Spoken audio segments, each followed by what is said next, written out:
Bermain ponsel di depan rumah, kakak beradik menjadi korban penjamretan. Sebelum beraksi, pelaku mengamati kondisi sekitar dan berpura-pura menanyakan jam kepada korban.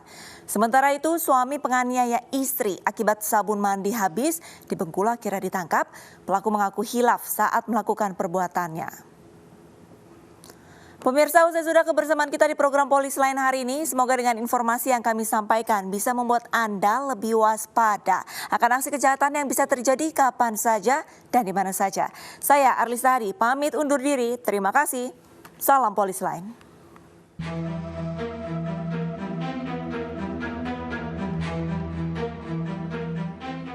Kawanan jambret beraksi di kawasan padat penduduk di Jalan Warakas, Tanjung Priok, Jakarta Utara. Korbannya merupakan bocah kakak beradik yang bermain ponsel di depan sebuah rumah. Pelaku mendekati korban dengan berpura-pura menanyakan jam. Mengetahui korbannya lengah, pelaku merampas ponsel korban. Sebelum beraksi, kawanan jambret tersebut terekam kamera pengawas mengamati kondisi sekitar dengan bolak-balik menggunakan sepeda motor. Jadi pas kebetulan ada lengah semua, samber dua-duanya. Handphonenya Pak? Aa. Oh, dua handphone ya Pak? Dua handphone. Pelakunya bawa motor atau nggak sih Pak? Bawa motor. Kalau pelaku sendiri yang bertindak enggak, tapi sudah ada. Yang nunggu ya? Berarti dua pelaku ya? Dua.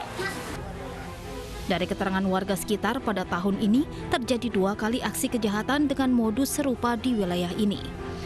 Rencananya orang tua korban akan melaporkan peristiwa tersebut ke Mapolsek Tanjung Priok dengan menyertakan rekaman kamera pengawas. Dari Jakarta, Sofyan Firdaus, iNews melaporkan.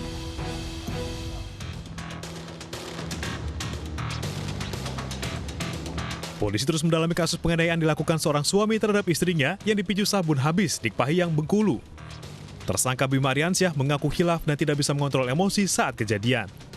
Diketahui tersangka dan korban sering terlibat cekcok. Emang udah sering ribut namanya? Pertamanya biasanya cuma cekcok aja biasa. Entah ini yang paling parah sampai sini. Ini kekerasan fisik ini baru udah sering atau gimana? Kalau kekerasan sih biasanya tidak pernah Pak ya, cuma adu-adu mulut aja. Baru kali ini yang sampai sini. Ini kan sudah sampai ke polisi, gimana? Perasaan? Yo, rasa ada penyesalan lah Pak. Polisi masih akan melanjutkan proses hukum terhadap tersangka karena belum ada permintaan damai dan pencabutan laporan dari pihak korban. Dari keterangan saksi yang bertetangga dengan mereka menjelaskan kalau pada saat itu saksi melihat bahwa korban keluar dari rumah itu dalam keadaan menangis dan hidungnya mengeluarkan darah. Penganiayaan bermula saat korban menyuruh tersangka mandi untuk segera pergi mengurus pinjaman modal kerja. Namun saat akan mandi, tersangka tidak menemukan sabun sehingga membuatnya naik pitam. Dengan emosi, tersangka menghantamkan kepalanya ke kepala korban sebanyak 6 kali dan meninju wajah korban. Dari hasil visum, korban mengalami pendarahan, retak tulang hidung dan pembekakan di dahinya.